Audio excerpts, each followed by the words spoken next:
नमस्कार, विस्टार न्यूज के बॉलीवुड धमाल में आपका स्वागत है। मैं हूं जैफा गौर।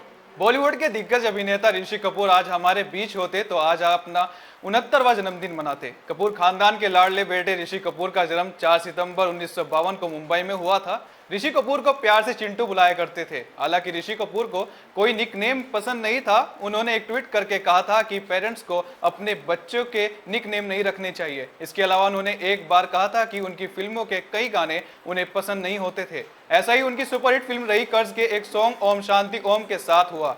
आज हम मरहूम एक्टर ऋषि कपूर के जन्मदिन पर जानेंगे उनकी जिंदगी से जुड़ी दिलचस्प बातें।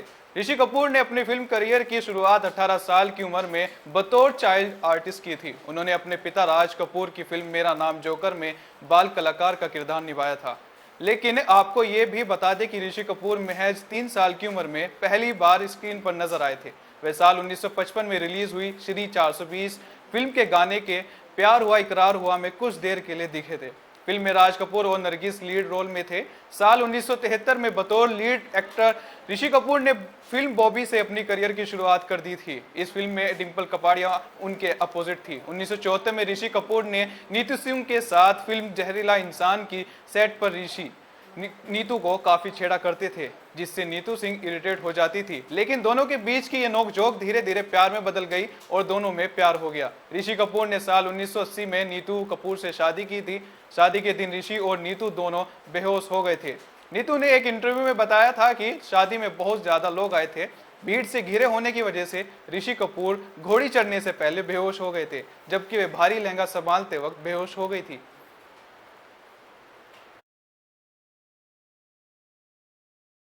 कभी रेलवे प्लेटफॉर्म पर गाना गाने वाली रानू मंडल रातों रात इंटरनेट सेंसेशन बन गई थी। लता मंगेशकर का गाना एक प्यार का नगमा है को गाते हुए लोगों ने रानू मंडल को सुना। उनका वीडियो वायरल हो गया, जिसके बाद संगीतकार और गायक हिमेश रेशमिया ने अपने फिल्म के एक गाने में मौका दिया। हालांकि उसके बाद रानू मंडल गायब हो गई। इन दिनों बॉलीवुड में बायोपिक फिल्मों का चलन है। ऐसे में रानू मंडल पर भी फिल्म की तैयारियां चल रही हैं। फिल्म का नाम मिस रानू मारिया है। इसे ऋषिकेश मंडल निर्देशित कर रहे हैं। बायोपिक फिल्म में रानू मंडल का मुख्य किरदार बंगाली और हिंदी फिल्मों में काम कर चुकी अभिनेत्री इशिका डे का कर रही हैं। एक इंटरव्यू में इशिका ने बताया कि फिल्म की शूटिंग कोलकाता और मुंबई में होगी। इस फिल्म के लिए पहले अभिनेत्री सुदीप्ता चक्रवर्ती का नाम सामने आया था, लेकिन लॉकडाउन की वजह से शेड्यूल डेट में दिक्कतें आई, जिसके बाद इशिका को लिया गया।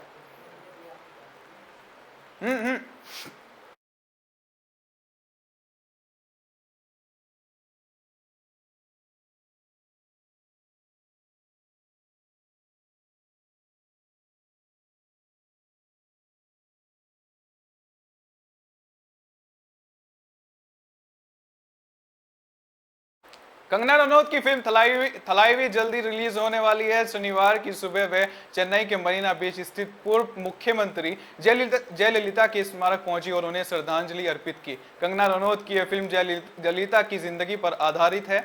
फिल्म थलाइवी की रिलीज डेट कई बार टल चुकी है।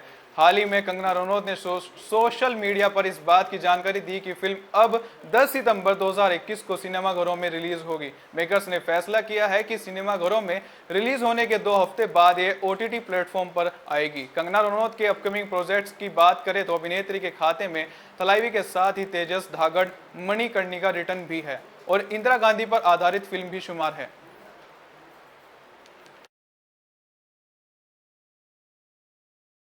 हिंदी सिनेमा से जुड़े और उसे देखने वाले हर शख्स का दिल बीते दिन से ही भारी है। अब तक इस बात पर यकीन कर पाना मुश्किल हो रहा है कि सिद्धार्थ शुक्ला अब हमारे बीच नहीं रहे। गुरुवार को दिल का दौरा पड़ने से सिद्धार्थ शुक्ला का निधन हो गया था, जिसके बाद शुक्रवार को उनका अंतिम संस्कार किया गया। सिद्धार्थ की मौत के बाद से कई लोगों को सुशांत की याद आ गई, क्योंकि वो भी बस एक दिन ऐसे ही सभी को अकेला छोड़कर चले गए थे।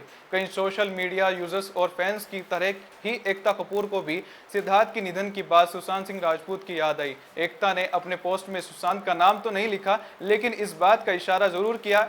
एकता ने सिद्धार्थ की तस्वीर के साथ कैप्शन में लिखा, कल से पूरी तरह सुन हूँ, पिछले साल ही इसी तरह मैं गम में डूबी हुई थी। अपने पोस्ट के कैप्शन में एकता कपूर ने लिखा, 2 यंग लोग और उनकी बिना प्लान की हुई नियति, कभी सोचा नहीं था कि कहानी का अंत ऐसा होगा।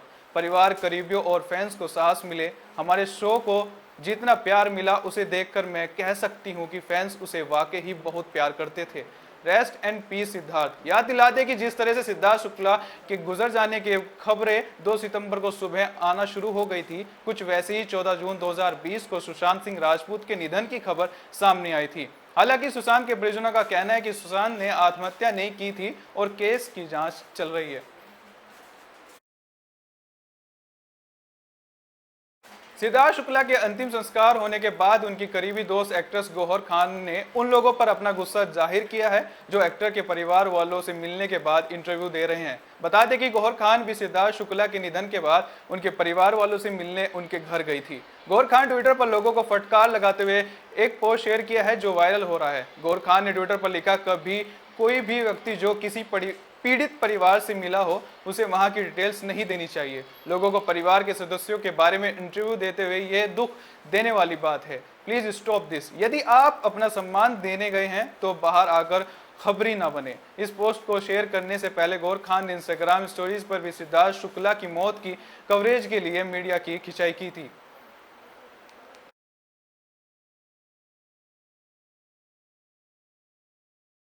इसके अलावा उन्होंने टीवी और बॉलीवुड सितारों पर अपना रोष दिखाया था। उन्होंने अपने स्टोरी पोस्ट में सिद्धार्थ के घर के सामने लोगों को पोस्ट देते हुए और भारी मीडिया की भीड़ को देखकर वे बहुत दुखी हुई थी। सिद्धार्थ शुक्ला का निधन 2 सितंबर को मैसिव हार्ट अटैक की वजह से हुआ था। कूपर हॉस्पिटल में आने से पहले वे इस दुनिया को अलविदा कह चुके थे। उनका अंतिम संस्कार 3 सितंबर को रीति रिवाज के साथ हुआ था। फिलहाल के लिए इतना ही, दीजिए इजाजत, नमस्कार।